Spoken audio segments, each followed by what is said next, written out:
para nada. Eu uso o banco para guardar meu dinheiro. Para não deixar embaixo do colchão. Não, com certeza.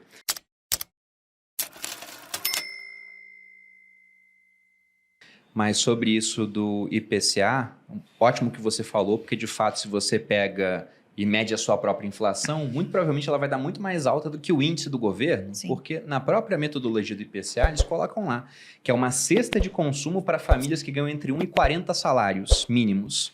E a cesta de consumo de uma família que ganha um salário mínimo, uma família que ganha 40, é totalmente diferente. Totalmente diferente. Eu gosto de dar um exemplo, ó, tudo no mercado subiu 20%, isso afeta a família que ganha um salário. E aí, por algum motivo, pandemia, por exemplo, passagem aérea caiu muito. Aí o IPCA fica mais baixo porque a passagem aérea caiu, sendo que a família de baixa renda não está pegando voo naquele momento. E nem a de alta renda, às vezes, que está fechado.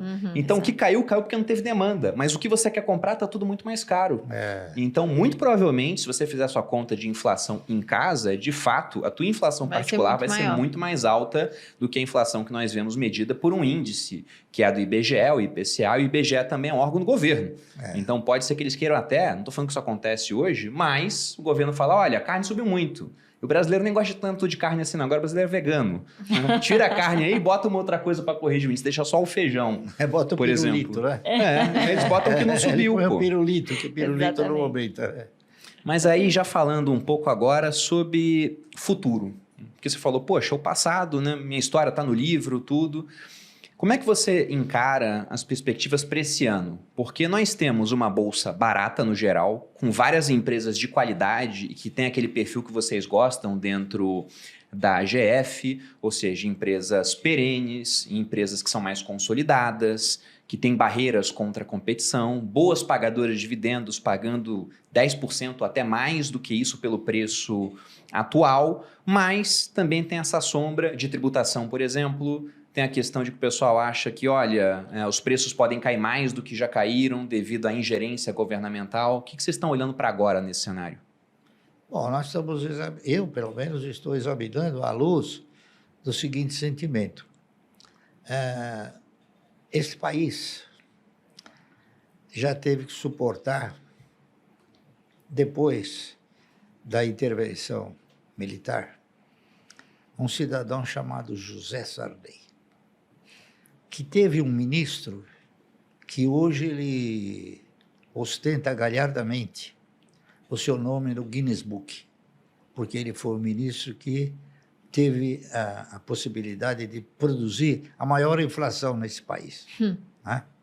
Então, ele está no Guinness Book. Se não está, a gente vai tentar fazer Devia com que colocar, né? Devia entrar. Nós tivemos o quê? Depois do Sarney, o Collor. Confisco. Depois do Collor, e o Collor acabou provando que o melhor negócio do mundo são ações, não é isso? Porque ele encilhou e encurralou tudo quanto era conta corrente e título público e título que não era público.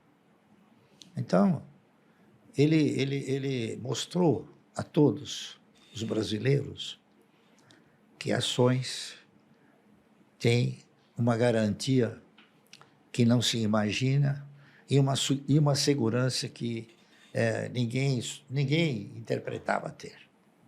Muito bem. Depois nós tivemos um outro presidente, que foi... Como é que era o nome dele? O do topete? O Itamar? Itamar Franco. Né? Depois nós tivemos o pior presidente que esse país já teve, na minha opinião, que foi o Fernando Henrique. O Fernando Henrique, ele criou uma fantasia que os brasileiros não fazem ideia de quanto tinha de lantejouas essa fantasia. Ele conseguiu fazer com que o real fosse mais forte que o dólar. Uma piada. Né? Porque você precisava de um real para comprar 85 centavos de dólar. Isso foi o maior embuste que esse país já teve oportunidade. E depois ele acabou se considerando como uma pessoa que traiu seus companheiros, né? Porque ele assegurou ao Itamar Franco, após os 4 anos, que ele apoiaria o Itamar Franco, e não honrou acabou sendo contemplado com mais um mandato, não é isso? E depois também traiu fortemente um outro indivíduo muito importante no país, chamado Adib Jatene. Ele convocou Adib Jatene para ser ministro da Saúde e brigar para instaurar a CPMF, que isso iria integralmente para a saúde. O Adib Jatene desenvolveu um trabalho muito grande e conseguiu aprovar a CPMF. Quando aprovada, Fernando Henrique falou, não vai mais para a saúde. Traiu também. Então, o Fernando Henrique, na minha opinião, foi o pior governo que esse país teve. Está entendendo? Aí depois vieram os outros. Veio quem? Veio Lula. Né? O país quebrou com o Lula? Não. Trincou, mas não quebrou. Tá certo? Talvez o Lula tenha sido a figura mais proeminente em termos de surrupiar recursos, não é isso? Sempre com aquela fantasiosa desculpa de falar, eu não sabia. Esse foi sempre o mote dele. Né?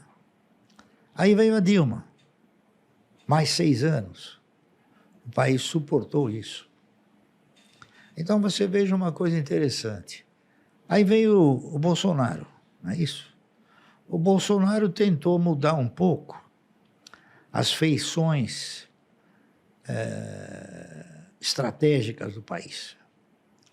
O Lula sempre implementou uma política de caráter social.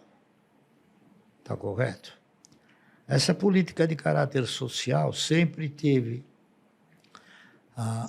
o condão de tirar recursos